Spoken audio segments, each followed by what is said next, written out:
The neon sign of Mel's 24-hour diner flickered weakly in the darkness, a beacon for weary travelers on the desolate highway. Sarah pulled her beat-up Ford into the nearly empty parking lot, desperate for coffee and a quick bite before continuing her long drive home.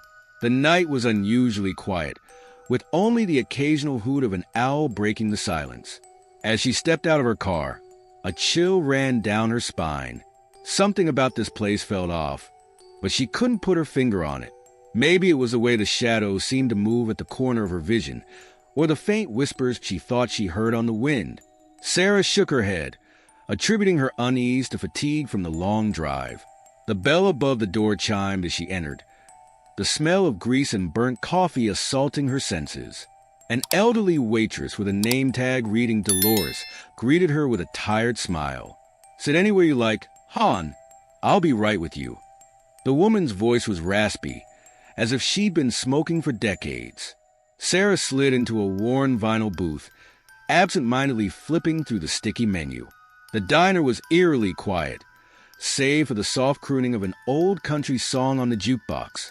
She glanced at her watch, 11:57 p.m. The fluorescent lights buzzed overhead, casting a sickly glow over the faded decor. Dolores shuffled over, pen poised above her notepad. "What'll it be, sweetie?" Her roomy eyes seemed to look through Sarah rather than at her. "Just coffee and a slice of apple pie, please," Sarah replied, suppressing a shudder. The waitress nodded, her eyes darting nervously to the wall clock. "Coming right up. But honey, you might want to reconsider that pie. The midnight special is to die for." There was an odd emphasis on her last words that made Sarah's skin crawl. Sarah politely declined, and Dolores hurried away, her hand shaking slightly as she poured the coffee. The clock ticked closer to midnight, each second feeling heavier than the last. As Sarah sipped her coffee, she noticed the other patrons for the first time. A haggard-looking trucker hunched over the counter, shoveling forkfuls of something dark and viscous into his mouth. The squelching sounds of his chewing turned Sarah's stomach. In the far corner, a pale woman in a tattered wedding dress stared vacantly out the window, an untouched plate of raw meat in front of her. The bride's veil was caked with what looked disturbingly like dried blood. The hairs on the back of Sarah's neck stood up. Something was very, very wrong here. She considered making a run for it, but a quick glance outside showed her car was no longer in the parking lot. Panic began to set in as she realized she was trapped. The clock struck midnight, and the diner plunged into darkness. Sarah's heart raced as she heard inhuman growls and the sound of tearing flesh. When the lights flickered back on, she screamed. The trucker's face had elongated into a canine snout, razor-sharp teeth dripping with blood. His eyes glowed an unnatural yellow as he turned toward Sarah, hunger evident in his gaze.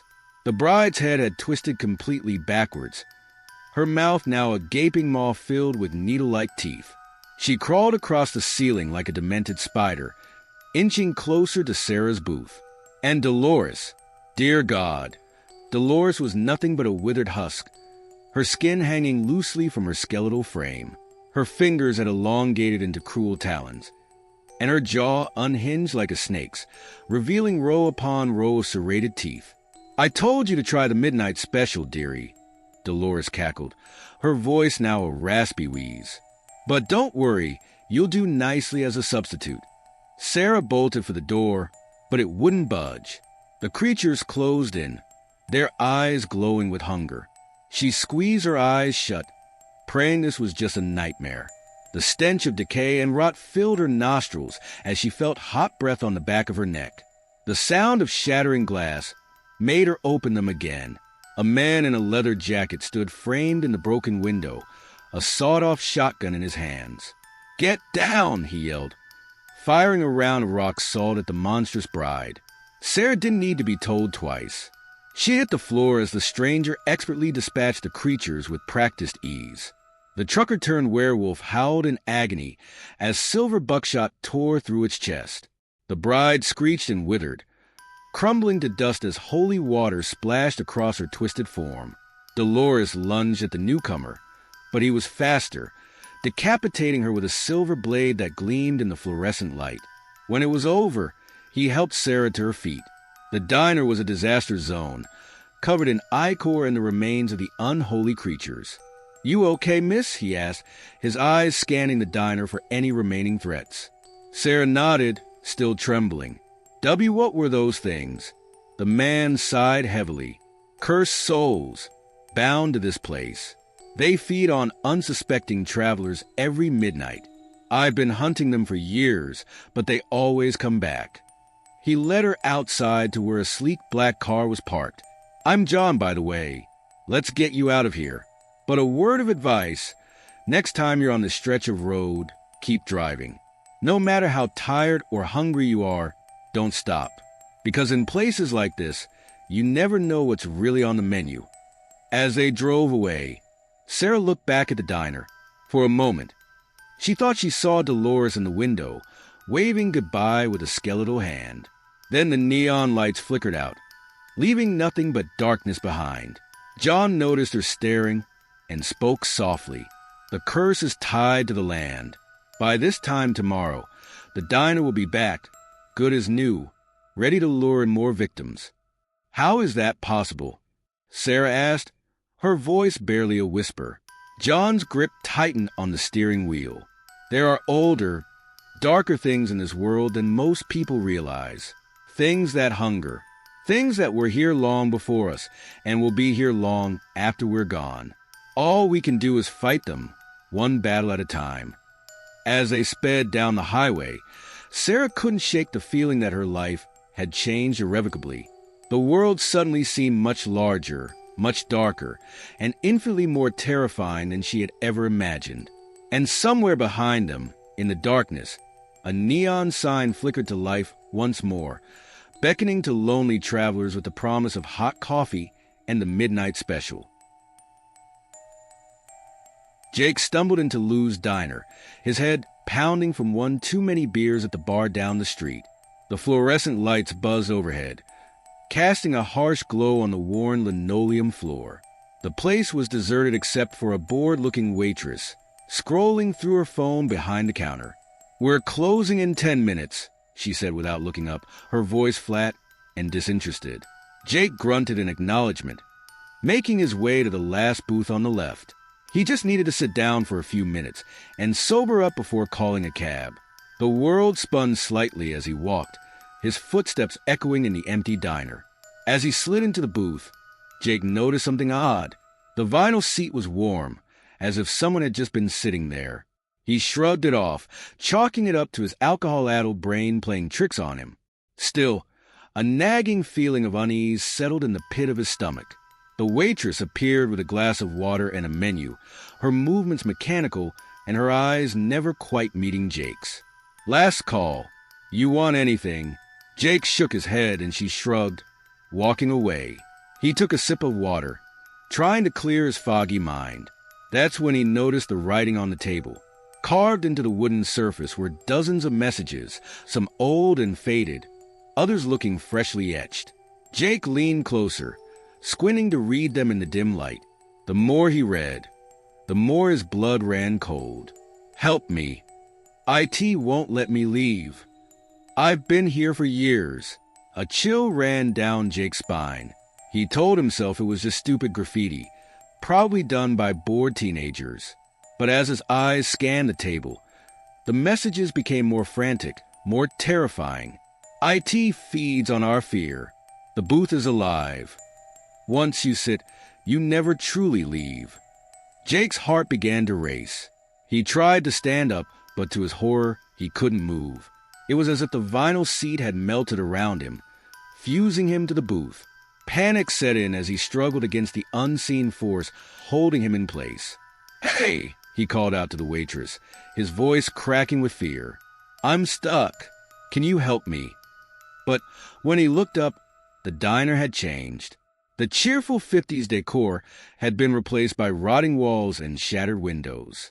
The air was thick with the stench of decay and something else, something ancient and malevolent. The waitress was gone, replaced by a shadowy figure with glowing red eyes. "Welcome to Lou's," the figure hissed, its voice like nails on a chalkboard. We hope you enjoy your eternal stay. Jake struggled against the booth, but it was useless. He could feel it pulsing beneath him, alive and hungry. Tendrils of darkness began to creep up his legs, slowly consuming him. He tried to scream, but no sound came out. As he sank deeper into the booth, Jake's hand frantically scrabbled at the table. With the last of his strength, he carved his own desperate message. "Someone please help. I don't want to die here." The booth absorbed him completely, leaving no trace that he had ever existed. The diner shimmered, returning to its normal appearance just as a young couple walked in, looking for a late-night snack. "Sit anywhere you like," the waitress said cheerfully. "Might I recommend the last booth on the left? It's our most popular spot." The couple, oblivious to the horrors that had just transpired, slid into the booth. As they settled in, the man noticed the writing on the table. "Hey, look at all these weird messages," he said to his girlfriend. "Grampy, huh?" She leaned in to read them, her brow furrowing. "Yeah, that is weird. Who would write stuff like this?" As they read, neither of them noticed the subtle shift in the booth's texture, the way the vinyl seemed to mold itself around them. By the time they realized something was wrong, it was already too late. The diner's true nature revealed itself once more. The walls peeled away, revealing a void of absolute darkness. Whispers filled the air, the voices of countless souls trapped within the booth's insatiable hunger. The couple tried to scream, but their voices were swallowed by the darkness. They watched in horror as their bodies began to dissolve, merging with the booth itself. Their minds remained intact, fully aware of their fate, but powerless to stop it. In that moment of terror, they understood the truth. The booth was a gateway, a portal to a dimension of endless suffering. It had been there for centuries, feeding on the fear and despair of its victims. And now, they were part of it, their consciousness added to the collective agony that powered this unholy artifact. As the last traces of their physical forms disappeared, their awareness expanded. They could sense the others trapped within the booth, countless souls stretching back through time. Some had been there for decades, others for centuries, all of them trapped in a perpetual state of fear and anguish. They learned the booth's history, passed down through the shared consciousness of its victims. It had been created by an ancient cult, a sacrifice to eldritch gods in exchange for power. The booth had outlived its creators, moving from place to place, always hungry, always seeking new victims. Time lost all meaning within the booth. Seconds stretched into eternity, filled with the collective suffering of all those trapped within. And yet, a small part of each victim remained, desperately hoping for rescue or release. Outside, the diner continued its cycle. The waitress, herself a puppet of the booth's will, lured in new victims night after night. The booth fed, grew stronger, its influence spreading like a cancer through the fabric of reality. And still, new messages appeared on the table's surface, carved by the collective will of the trapped souls. Warnings, pleas for help, desperate attempts to save others from their fate. But the hunger of the booth was insatiable, its power growing with each new victim. In the outside world, missing persons reports piled up, families searched, police investigated. But no one ever connected the disappearances to the unassuming diner with its peculiar last booth on the left. And so the cycle continued, night after night, year after year. The booth fed, the diner shimmered between realities, and somewhere in the depths of that eldritch nightmare, countless souls screamed silently into the void, praying for a salvation that would never come. Detective Michaelchin stared at the crime scene photos spread across his desk, his coffee growing cold beside him. 5 missing persons cases in the last month, all vanishing without a trace. The only common thread? They were all last seen at the Starlight Diner on Route 27. Chun had been to the Starlight dozens of times. It was your typical greasy spoon, mediocre food, surly staff, and a perpetual smell of stale cigarettes. Nothing to suggest it was the focal point of a potential serial killer's hunting ground. But the evidence was undeniable. It was time to pay the Starlight a visit. As Chun pulled into the parking lot, he noticed something odd. The diner was packed, every table filled with hungry patrons eagerly devouring their meals. Strange for a Tuesday afternoon. He checked his watch, 2:17 p.m. Normally, the lunch rush would be over by now. The bell jingled as he entered, and a harried-looking waitress approached. Her name tag read Betty, but Chin didn't recognize her from his previous visits. "Table for one?" she asked, already reaching for a menu. Chun flashed his badge. "Actually, I'm here on official business. I need to speak with the owner." The waitress's smile faltered for a moment before she regained her composure. "Of course, officer. Right this way." She led him through the bustling dining room to a door marked "Employees Only."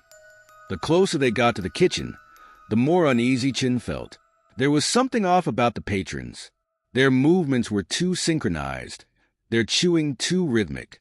And the smell, beneath the usual diner sense of grease and coffee, was something sickeningly sweet, almost cloying. Chen's hand instinctively moved to rest on his holstered weapon as Betty pushed open the kitchen door. The noise hit him first, a cacophony of sizzling grills, clanging pots, and the rhythmic thud of knives on cutting boards. But it was the smell that made him gag. The sickly sweet odor was overwhelming here, mixed with something metallic that reminded Chin of crime scenes he'd rather forget. The kitchen was a flurry of activity, cooks working at a frenzied pace. At the center of it all stood a massive man in a stained apron, his meaty hands expertly wielding a gleaming cleaver. The blade moved with inhuman speed, chopping something on the butcher block in front of him. Chin couldn't quite make out what it was, and a part of him was grateful for that. "Mr. Gaines?" Chun asked, fighting to keep his voice steady. "I'm Detective Chun. I'd like to ask you a few questions about some missing persons cases." The big man turned, his piggy eyes narrowing as they locked onto Chun. "Missing persons, you say? Can't say I know anything about that. We're mighty busy here, as you can see. Perhaps we could talk later." Chen's instincts were screaming at him that something was very, very wrong. The way Gaines gripped the cleaver, the nervous glances from the other kitchen staff, the unnatural silence that had fallen over the dining room behind him. "I'm afraid this can't wait, Mr. Gaines. Mind if I take a look around?" Gaines's grip tightened on the cleaver, knuckles turning white. "Now listen here, detective. I run a clean establishment. I don't appreciate you coming in here and disrupting my business with baseless accusations." Chun held up his hands placatingly, but his eyes were scanning the kitchen, taking in details. A walk-in freezer door, slightly ajar, with what looked like scratch marks on the inside. A drain in the floor, stained with something dark. And the meat on the butcher block. It didn't look like any cut of beef or pork Chin had ever seen. "No accusations, Mr. Gaines. I'm just following up on leads. Now, if you don't mind, I'd like to see your walk-in freezer."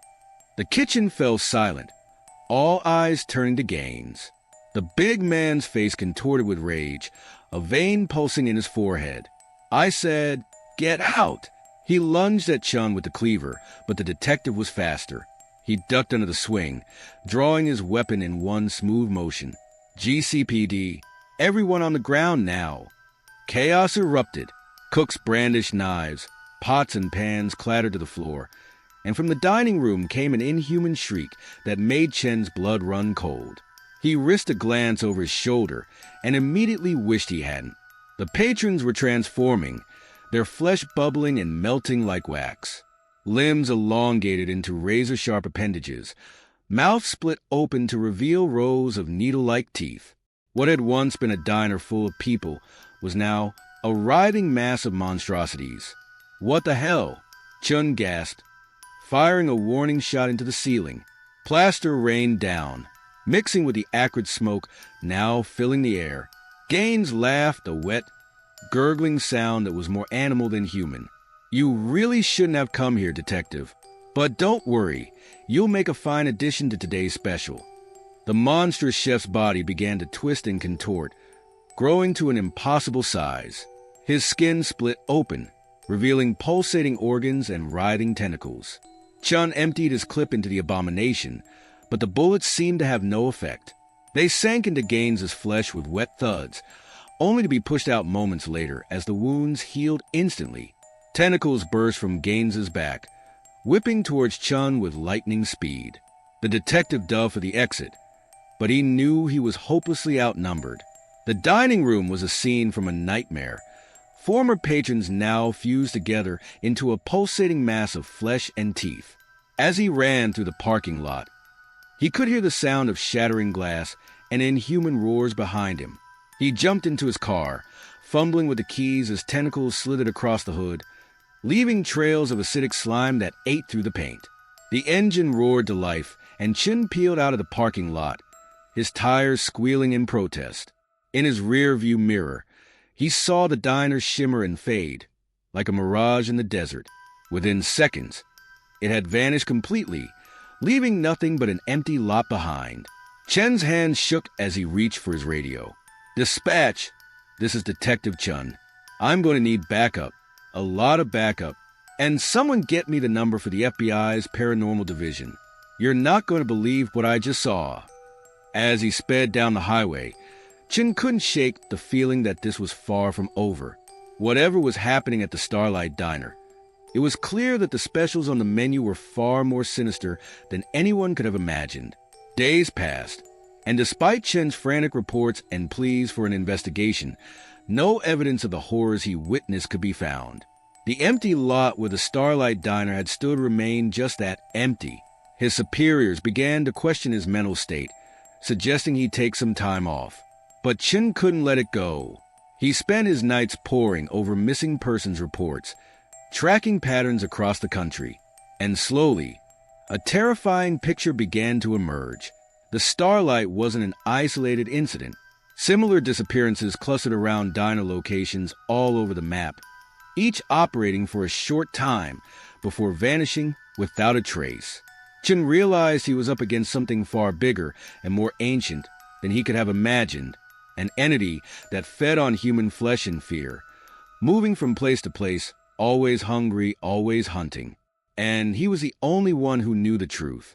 As he pinned another red string to his evidence board, connecting yet another disappearance to a mysterious diner, Chun heard the jingle of a bell behind him. He turned slowly, his heart pounding in his chest.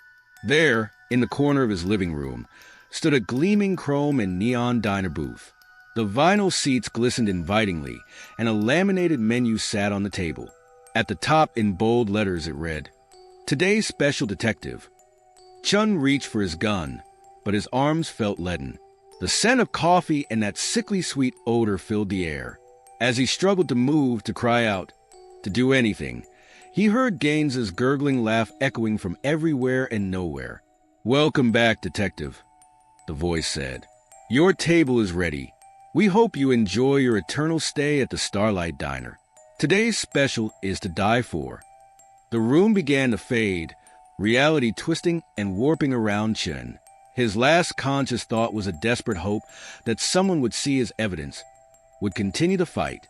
But as the darkness closed in, he knew the horrifying truth. The Starlight Diner would always be open for business, and there would always be new specials on the menu.